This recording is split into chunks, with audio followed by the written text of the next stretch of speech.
Movie की शुरुआत होती है जिसमें समय 1480 का दिखाया जाता है, जिसमें रोमानिया के प्रिंस व्लाड और उनकी वाइफ एलिजाबेथ के बारे में बताया जाता है, जो कि हंसी खुशी लाइफ एंजॉय कर रहे थे।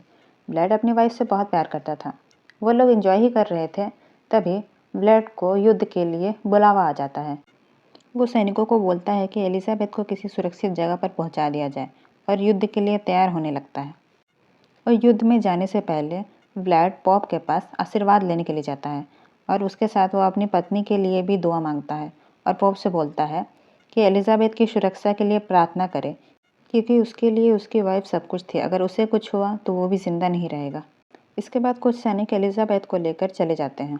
अब व्लाड अपनी सेना के साथ जंग के मैदान में पहुंच जाता है। इधर कुछ सैनिक एलिजाबेथ को दूसरे किसी सुरक्षित जगह पर ले जा रहे थे, तभी दुश्मन उन पर हमला कर देते हैं।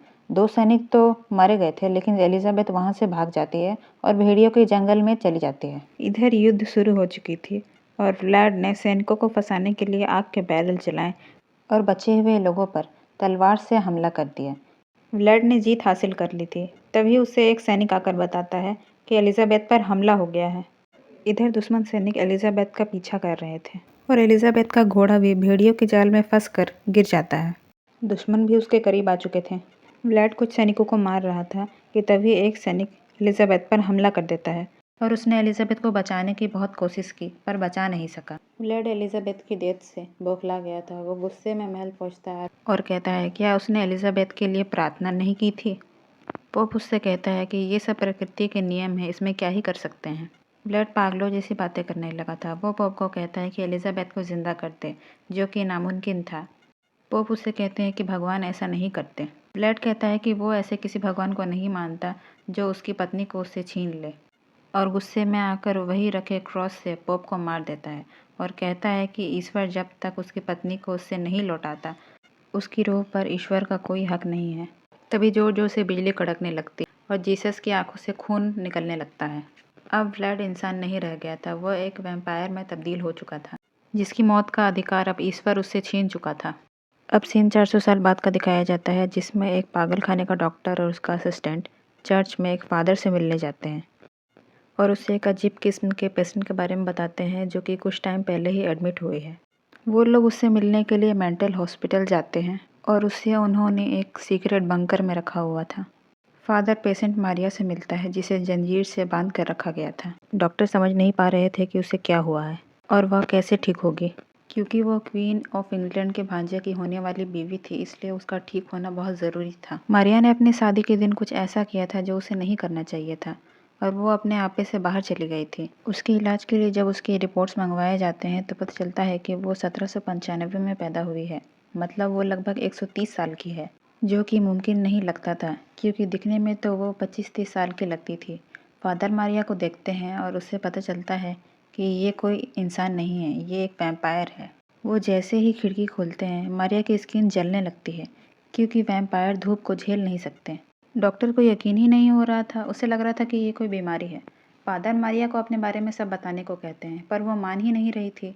तभी फादर पास में खड़े असिस्टेंट का एक बूंद खून इसे देता है और मारिया सब उगल देती है। फादर उसकी गर्दन देखते हैं जिसमें दांतों के निशान थे। इसका मतलब मारिया पहले एक इंसान थी जिसे काट कर वैम्पायर बनाया गया है। फादर बताते हैं कि वो भी एक ऐसे वैम्पायर को ढूंढ रहे हैं जो कि लोगों को काट कर वैम्पायर बना रहा है। मारिया कहती है कि उसके मास्टर भी एक प्रिंस है जो कि अपने प्रिंसेस को ढूंढ रहे हैं, वो भी जल्दी उन्हें ढूंढते हुए यहाँ आ जाएंगे। सीन कट होता है जिसमें एक आदमी को दिखाया जाता है जिसका नाम जोनाथन होता है। वो एक दूसरे शहर में आया था। उसे वहाँ आते आते रात हो जाती है। तांगे वाला उसे कुछ दूर आगे ही उतार देता है और उसे एक मशाल देकर कहता है कि यहाँ भेड़ियों का आतंक है, इसलिए वो मशाल लेकर जाए और उसे एक क्रॉस वाली माला भी देता है। जोनाथन महल तक पहुँच चुका था और वह महल काफ़ी बड़ा था और उसमें बहुत अंधेरा था। अंदर जाते ही दरवाज़ा अपने आप बंद हो जाता है। अंदर जाते ही उसकी मुलाकात एक बूढ़े आदमी से होती है जो खुद को प्रिंस व्लाड बताता है। ये वही प्रिंस व्लाड है जिसे 400 साल पहले दिखाया गया था, जिसने अपनी पत्नी को खोया था और वो अब भी अपनी पत्नी के पुनर्जन्म का इंतज़ार कर रहा है और उसे ढूंढ रहा है। जोनाथन खुद को एक वकील बताता है। अब वो दोनों डिनर करने बैठ जाते हैं। जोनाथन अपने बैग से कुछ निकाल रहा था, तभी उसके बैग से एक क्रॉस वाली माला निकलती है। तो ड्रैकुला उससे पूछता है कि क्या उसे ईश्वर पर भरोसा है, तो वो इनकार कर देता है और कहता है कि ये तो मुझे उस तांगे वाले ने दी। जोनाथन खाना खाने लगता है, तभी ड्रैकुला उस क्रॉस को आग में फेंक देता है। डिनर करने के बाद वो जोनाथन को उसका कमरा दिखा देता है और कहता है चाहे कुछ भी हो, रात को अपने कमरे से बाहर ना निकले। जोनाथन कमरे में ही रखी एक किताब को देखने लगता है जिसमें प्रिंस व्लाड की तस्वीर थी और एक पन्ना गायब था जिसमें शायद एलिजाबेथ की तस्वीर थी। दूसरी तरफ फादर हेनरी को मिलता है जिसे मारिया की शादी होने वाली थी। हेनरी परेशान होता है और पूछता है कि मारिया कैसी है। फादर कहते हैं कि वो ठीक हो जाएगी और फिर वो मारिया का कमरा चेक करने लगते हैं। चेक करते हुए ही उसे एलिजाबेथ की एक तस्वीर मिलती है जो शायद उसी किताब की थी जो जोनाथन के हाथ में थी।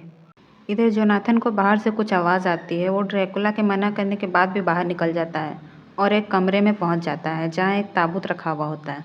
वो जैसे ही उस ताबूत को छूता है वो अपने आप खुल जाता है जिसके अंदर ड्रैकुला आराम कर रहा था। ड्रैकुला जोनाथन से कहता है कि तुम्हें कमरे से बाहर नहीं आना चाहिए था।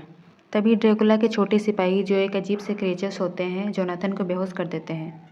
जब वो होश में आता है तो उसे जंजीर से बांधा हुआ था और ड्रैकुला के आदेश पर उसे उल्टा भी लटका दिया जाता है और उसके नीचे एक बड़ा बर्तन रख दिया जाता है और उसके गाल पर एक कट मार दिया जाता है जिसके कारण खून उस बर्तन में गिर रहा था। जोनाथन उससे पूछता है कि तुम कौन हो और ऐसा क्यों कर रहे हो। ड्रैकुला बताता है कि वो एक वैम्पायर है और वो उसे जल्द ही मारने वाला है। ड्रैकुला उससे उसकी आखिरी ख्वाहिश पूछता है तो वो बताता है कि वो उसकी कहानी जानना चाहता है कि वो प्रिंस व्लाड से ड्रैकुला कैसे बना। ड्रैकुला से किसी ने पहली बार ऐसी ख्वाहिश मांगी थी तो वो उसे नीचे उतार देता है और कुर्सी से बांध देता है और उसे अपनी कहानी बताने लगता है। वो बताता है कि कैसे उस चर्च में पोप को मारने के बाद उसे श्राप मिला और वो वैम्पायर बन गया और वो अपनी पत्नी के पुनर्जन्म का इंतज़ार करता रहा। सालों गुजर गए। वो उसे ढूंढता रहा पर वो उसे कहीं नहीं मिली। इस बीच उसने मरने की भी कोशिश की पर नाकाम रहा। अब उसे इंसानों से नफरत होने लगी थी क्योंकि कम से कम इंसान मर कर सुकून तो ले लेते थे, पर वो तो ये भी नहीं कर सकता था क्योंकि ईश्वर उससे मरने का अधिकार छीन चुके थे। लेकिन उसे यकीन था कि एलिजाबेथ दोबारा जन्म जरूर लेगी। इसके बाद उसने एलिजाबेथ को ढूंढने के लिए एक तरकीब लगाई। उसने जगह जगह घूमकर एक ऐसी परफ्यूम बनाई जो किसी को भी मोहित कर सकता था। उसने उस परफ्यूम का इस्तेमाल सबसे पहले फ्रांस की एक पार्टी में किया जहाँ सारी औरतें उसी की ओर आकर्षित होने लगीं। फिर वो उस परफ्यूम का इस्तेमाल अलग अलग पार्टियों में करने लगा और सभी उसी के कंट्रोल में आ जाते थे। ऐसे ही उसने एक पार्टी में एक औरत को देखा जो कि पीछे से बिल्कुल एलिजाबेथ की तरह दिख रही थी, पर जब वो उसे पास जाकर देखता है तो वो एलिजाबेथ नहीं थी। इससे वो काफ़ी टूट चुका था क्योंकि एलिजाबेथ का इंतज़ार करते हुए उसे काफ़ी समय हो गया था। उसने गुस्से में आकर पार्टी में आए सभी लोगों को काटना शुरू कर दिया और एक एक करके सभी को काट कर वैम्पायर बना दिया। उसी पार्टी में एक लड़की मारिया भी थी जो कि उसी वक्त वैम्पायर बन गई थी। अब सारी औरतें उसकी गुलाम बन चुकी थी जो कि एलिजाबेथ को ढूंढने में ड्रैकुला की मदद करने वाली थी और उनमें से ही मारिया भी थी। जोनाथन बोलता है कि मुझे मत मारो, मेरा भी कोई इंतज़ार कर रहा है जिसे वो बहुत प्यार करता है। जोनाथन उसे मीना की तस्वीर दिखाता है पर उस तस्वीर को देखकर वो पागल सा हो गया था क्योंकि वो तो उसकी एलिजाबेथ की तस्वीर थी। एलिजाबेथ का दूसरा जन्म हो चुका था जो कि मीना के रूप में हुआ था। ड्रैकुला जोनाथन की जान बख्श देता है और उसे बंदी बना लेता है। 400 सालों के बाद ड्रैकुला को एलिजाबेथ मिल गई थी और उसे उसके पास जल्द से जल्द जाना था। उसे पहले जिसे खूबसूरत दिखना था जिसके लिए उसे बहुत सारे खून की ज़रूरत थी। सीन कट होता है। इधर फादर डॉक्टर से मिलता है और एलिजाबेथ की तस्वीर दिखाता है और बोलता है कि हमें ऐसी ही औरत को ढूंढना है क्योंकि ड्रैकुला इसी औरत को ढूंढ रहा है और इसी के ज़रिए हम ड्रैकुला तक पहुंच सकते हैं। फादर बताते हैं कि ड्रैकुला पहले एक इंसान था जो कि श्राप की वजह से वैम्पायर बन गया था। यह फादर भी ड्रैकुला को ही ढूंढ रहे थे क्योंकि उसने बहुत सारे लोगों को काट कर वैम्पायर बना दिया था। तभी डॉक्टर का असिस्टेंट बताता है कि ऐसी ही औरत को उसने बगल वाले रूम में देखा है। डॉक्टर और फादर तुरंत वहाँ जाते हैं तो उन्हें पता चलता है कि वो मारिया की दोस्त है जो कि उसका हालचाल पूछने आई है। फादर हैरान थे क्योंकि मारिया जो कि बहुत साल पहले एक वैम्पायर बन चुकी थी वो मीना की दोस्त कैसे हो सकती है। फादर मीना से सब पूछते हैं कि मारिया उसकी दोस्त कैसे बनी। मीना बताती है कि मारिया से उसकी मुलाकात एक पार्टी में हुई थी, तभी से वो दोनों काफ़ी अच्छे दोस्त हैं। वो बताती है कि उस पार्टी में उसे जोनाथन लेके गया था जिससे उसकी सगाई हो चुकी है, पर वो सगाई बहुत ही जल्दबाजी में हुई थी। लेकिन जो भी है अब जोनाथन उसका होने वाला पति है। लेकिन ये बोलते हुए मीना बिल्कुल भी खुश नज़र नहीं आ रही थी। फादर मीना को बोलते हैं कि तुम खुश की नज़र क्यों नहीं आ रही हो, तो वो बोलती है कि उसे काफ़ी अजीब लगता है, उसे लगता है कि वो इस समय की है ही नहीं।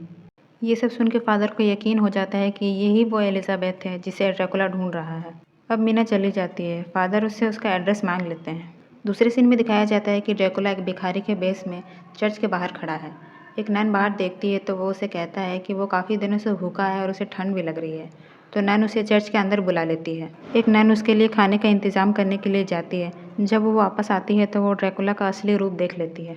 ड्रैकुला सभी नन्स को उसी परफ्यूम के सहारे अपनी ओर खींचने लगता है और सभी नन का खून पीने लगता है और इसी के बाद वो जवान दिखने लगता है।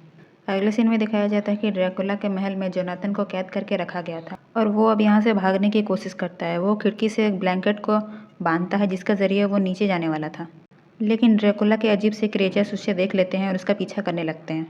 बर्फ़ के कारण क्रिएचर्स उस लेक को पार नहीं कर पा रहे थे। उनके पैर रखते ही बर्फ़ टूट जा रही थी।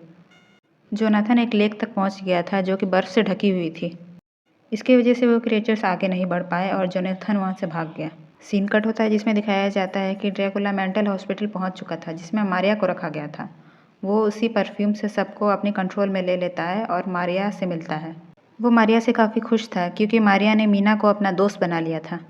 ड्रैकुला इनाम के तौर पर मारिया को उसी असिस्टेंट का खून दे देता है और मारिया को वहाँ से छुड़ा कर ले जाता है। इधर डॉक्टर को खबर आती है कि मारिया वहाँ से फरार हो चुकी है और उसका असिस्टेंट भी वैम्पायर बन चुका है। इधर मारिया मीना से मिलने आई थी। मीना ये देखकर काफ़ी हैरान और खुश भी थी। मारिया बताती है कि वो ठीक हो चुकी है और डॉक्टर उसे डिस्चार्ज कर चुके हैं। इसी खुशी में मारिया उससे पार्टी करने के लिए ले जाती है। वो दोनों उसी जगह पर जाते हैं जहाँ ड्रैकुला उनका पहले से इंतज़ार कर रहा था। ड्रैकुला 400 सालों बाद अपनी एलिजाबेथ को देखता है। वो तो उसे बस देखता ही रहता है। मारिया उसे ड्रैकुला से मिलवाती है और कहती है कि ये मेरा दोस्त है। ड्रैकुला उससे खुद को इंग्लैंड का प्रिंस कह के इंट्रोड्यूस करता है। वो लोग पार्टी में काफ़ी एंजॉय करते हैं और ड्रैकुला मीना को उसका पास्ट याद दिलाने की कोशिश करता है। वो उसे एक म्यूज़िक बॉक्स देता है जिसके ज़रिए उसकी वाइफ उसे याद किया करती थी। उसे छूते ही मीना को पास्ट की कुछ बातें याद आने लगती है। मीना उससे कहती है कि ज़रूर वो उस पर कोई जादू कर रहा है। ड्रैकुला उससे कहता है कि वो बिल्कुल उसकी मरी हुई पत्नी जैसी दिखती है। मीना वो म्यूज़िक बॉक्स लेने से इनकार करती है पर ड्रैकुला उसे फिर भी दे देता है। पार्टी खत्म होने के बाद ड्रैकुला मीना को घर भी छोड़ देता है। घर के अंदर जाते ही उसे जोनाथन, फादर और डॉक्टर मिलते हैं। वो जोनाथन को जख्मी देखकर सवाल करती है। फादर उसे बताते हैं कि जोनाथन ड्रैकुला से बच कर आया है जो कि एक वैम्पायर है, जो कि लोगों को वश में करता है और काट कर वैम्पायर बना देता है। वो बताते हैं कि मारिया को भी उसी ने वैम्पायर बनाया है। मीना उससे कहती है कि ड्रैकुला तो बहुत अच्छे इंसान हैं। इससे फादर को पता चलता है कि मीना की मुलाकात ड्रैकुला से हो चुकी है। इसके बाद मीना अपने कमरे में जाती है और वही म्यूज़िक बॉक्स खोलकर म्यूज़िक सुनने लगती है। उसे अपने पास्ट की कुछ बातें याद आने लगती है। अगले ही पल ड्रैकुला उसके सामने था। वो पीछे हटती है और ड्रैकुला को खुद से दूर जाने को कहती है। ड्रैकुला उससे सब याद दिलाने लगता है। वो उसका हाथ पकड़ता है और उसे सारी बातें याद आने लगती है। अब मीना को सब याद आ गया था। मीना ड्रैकुला से कहती कि वो भी उसे काट कर अपने जैसा बना दे। ड्रैकुला ऐसा नहीं करना चाहता था पर मीना की जिद करने पर वो मीना को भी काट कर वैम्पायर बना देता है ताकि वो पूरी ज़िंदगी साथ गुजार सके। फादर को कुछ अजीब सी खुशबू आती है। उन्हें शक होता है तो वो मीना के कमरे में जाकर देखते हैं तो वो देखते हैं कि मीना वहाँ से गायब है। इधर मारिया अपने होने वाले पति हेनरी के पास आती है और कहती है कि वो बिल्कुल ठीक हो चुकी है और उसे छुट्टी मिल चुकी है। वो जैसे ही हेनरी को काटने के लिए झुकती है, फादर आकर उसे गोली मार देते हैं। फादर हेनरी को सब बता देते हैं कि मारिया एक वैम्पायर है। मारिया उस गोली से भी नहीं मरती है। वो गुस्से में आकर सभी पर हमला कर देती है तो जोनाथन पास ही में रखी तलवार से उसकी गर्दन उड़ा देता है और फादर क्रॉस को उसकी बॉडी के आर पार कर देते हैं और उसकी मौत हो जाती है। अब सीन रोमानिया का दिखाया जाता है क्योंकि ड्रैकुला और मीना दोनों महल आ चुके थे और उन्हें एक ताबूत में लाया जाता है। वो छोटे क्रिएचर्स मीना का स्वागत करते हैं। मीना और ड्रैकुला दोनों यहाँ आकर काफ़ी खुश थे। ड्रैकुला महल के रखवालों को सोने के सिक्के देता है और उन्हें जाने को कहता है। वो ड्रैकुला को बताते हैं कि कुछ लोग उनका पीछा कर रहे हैं पर वो उनसे कहता है कि उन्हें चिंता करने की कोई ज़रूरत नहीं है और चला जाता है। मीना यहाँ ड्रैकुला के साथ काफ़ी खुश थी लेकिन ये खुशी ज़्यादा देर नहीं रहने वाली थी क्योंकि फादर और उसकी टीम महल पर हमला कर देते हैं। फादर ड्रैकुला पर लगाया गया श्राप हटाना चाहता था और सभी वैम्पायर्स को ठीक करना चाहता था। यहाँ बहुत सारी तोपें चलाई जाती हैं और फादर के सारे सैनिक महल के अंदर घुस जाते हैं और ड्रैकुला के वही सारे क्रिएचर्स उनका सामना करते हैं। वो लोग उसके ताबूत तक पहुँच जाते हैं और ताबूत में ढेर सारी गोलियाँ चलाने लगते हैं। तभी ड्रैकुला आकर सबको मारने लगता है। हेनरी उस पर गोली चलाता है तो ड्रैकुला उसे काट देता है। फादर उससे कहते हैं कि वो यहाँ पर लड़ने नहीं आए हैं। ड्रैकुला उससे कहता है कि उसकी लड़ाई उससे नहीं बल्कि ईश्वर से है और वो अब किसी भी कीमत पे एलिजाबेथ से अलग नहीं होगा। फादर उसे कहते हैं कि ये तुम इसे कैसी ज़िंदगी देना चाहते हो जो ज़िंदगी तुम खुद नहीं चाहते थे। अगर तुम उससे सच में खुश देखना चाहते हो तो उसे छोड़ दो और ख़ुद को ईश्वर के हवाले कर दो। इससे वो ठीक हो जाएगी और वापस से इंसान बन जाएगी और ड्रैकुला भी श्राप से मुक्त हो जाएगा। ड्रैकुला जानता था कि वैम्पायर्स की ज़िंदगी कितनी ख़राब होती है और वो भी नहीं चाहता था कि एलिज़ाबेथ ऐसी ज़िंदगी जिए। वो एलिज़ाबेथ से आखिरी बार मिलता है और एलिज़ाबेथ को कमरे में बंद कर देता है और फादर से खुद को ख़त्म करने के लिए कहता है। फादर क्रॉस को ड्रैकुला की बॉडी के आर पार कर देता है और उसकी वहीं पे मौत हो जाती है। एलिज़ाबेथ उसकी बॉडी को खींचकर बेड पर ले आती है और वो काफ़ी बूढ़ा हो चुका था और वो उसे आखिरी बार अलविदा कहती है और ड्रैकुला की बॉडी राख बन जाती है। बाहर सब ठीक हो गया था और लड़ाई भी ख़त्म हो जाती है। फादर अब अपने घर चले जाते हैं और मूवी यही ख़त्म हो जाती है।